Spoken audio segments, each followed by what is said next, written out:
Assalamualaikum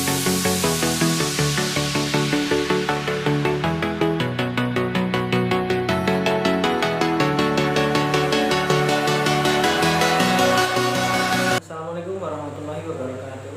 Perkenalkan, nama saya Ahmed Haidar Faros dari Prodi PGMI 4D, NIM 183141048. Di sini saya akan menyampaikan 3 materi. Yang pertama, konsep politik nasional. Yang kedua, wawasan kebangsaan dan ketahanan nasional. Dan yang ketiga, perkembangan hak asasi manusia. Materi pertama yaitu konsep politik nasional. Pengertian dan pendapat para ahli. Politik berasal dari bahasa Yunani yang berarti polis, yang berarti kota yang berstatus sebagai negara atau state of city. Menurut Aristoteles, politik adalah segala sesuatu yang mengatur apa yang kita lakukan dan apa yang tidak kita lakukan. Selanjutnya, menurut Plato, politik adalah suatu usaha untuk mencapai masyarakat politik yang terbaik. Selanjutnya, tujuan politik. Yang pertama, mensejahterakan masyarakat.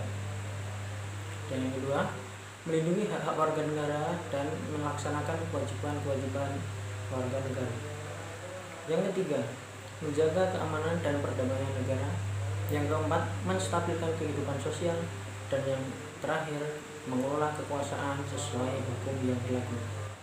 Selanjutnya yaitu sistem politik di Indonesia. Sistem politik di Indonesia ada 5.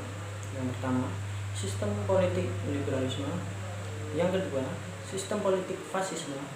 Yang ketiga, sistem politik komunisme. Yang keempat, sistem politik monarki. Dan yang kelima, sistem politik demokrasi. Konsep politik di Indonesia ada 4 unsur. Yang pertama, negara. Yang kedua, pengambilan keputusan. Yang ketiga, kebijakan umum. Dan yang terakhir, alokasi. Perilaku politik di Indonesia. Yang pertama, radikal. Kedua, liberal. Ketiga, konservatif. Keempat, moderat. Dan yang terakhir, status quo. Selanjutnya, materi kedua yaitu wawasan kebangsaan dan ketahanan nasional. Pengertian dari wawasan kebangsaan yaitu suatu cara pandang bangsa Indonesia tentang diri dan lingkungannya, serta mengutamakan persatuan dan kesatuan bangsa dan bernegara.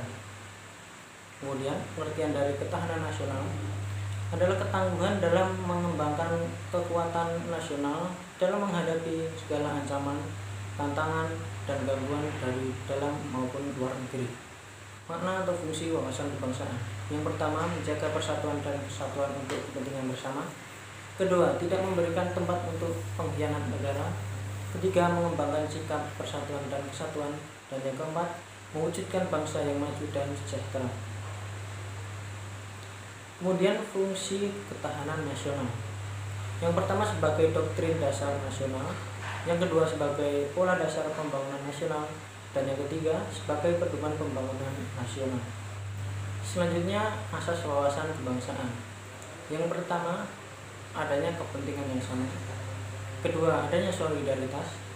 Ketiga, adanya keadilan. Keempat, adanya kerjasama. Dan yang kelima, kejujuran. Selanjutnya, asas ketahanan nasional. Yang pertama, kesejahteraan dan keamanan. Yang kedua, wawasan ke dalam dan ke luar negeri. Yang ketiga, kekeluargaan. Dan yang keempat, komprehensif integral atau menyeluruh.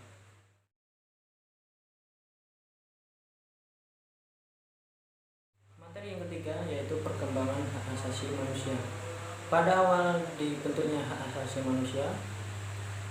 manusia dibuat untuk memperjuangkan hak-hak manusia di seluruh dunia. Ciri khusus hak asasi manusia. Yang pertama, hakiki. Hak asasi manusia adalah hak asasi manusia yang ada sejak manusia itu lahir. Yang kedua, universal. Hak asasi manusia berlaku untuk semua orang. Yang ketiga, tidak dapat dicabut. Dan yang keempat, tidak dapat dibagi. 4 generasi pembentukan hak asasi manusia. Pada generasi pertama, berpendapat bahwa hak asasi manusia hanya berpusat pada hukum dan politik saja.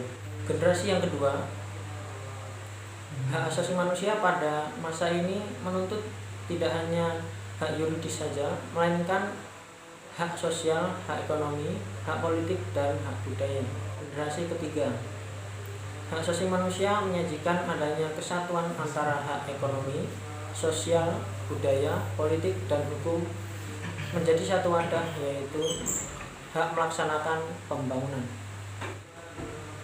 Yang terakhir, generasi keempat, hak asasi manusia menuntut negara untuk mensejahterakan rakyatnya, tidak hanya fokus pada pembangunan ekonomi saja. Hak asasi yang berlaku di Indonesia, yang pertama hak atas individu, yang kedua hak atas politik, yang ketiga hak atas budaya, yang keempat hak atas ekonomi, yang kelima hak